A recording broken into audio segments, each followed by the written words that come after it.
kwenye nchi hii, nadhani ninaloongoza la Ustadh Walid, watu wanalifuatilia sana. Kwa bahati anafuatiliwa hata na wasiokuwa Waislamu. Maudhui yake yanasomesha vijana wa Kiislamu na wanawasomesha Waislamu, lakini yana athari na jamii nzima. Amezaliwa kwa kiongozi,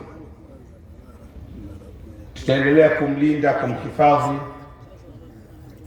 na Mwenyezi Mungu atamhifadhi na sisi wote tuliokuwa hapa.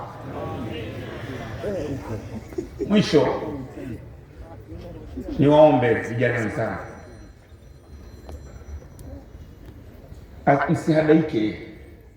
Mimi nimewapa siri yangu, ndugu zangu.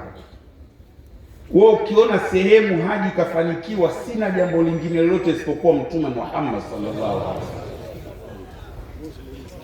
Hii kinga kubwa, maulidi kinga kubwa, zisomeni sana, na hizi ndio miezi yake.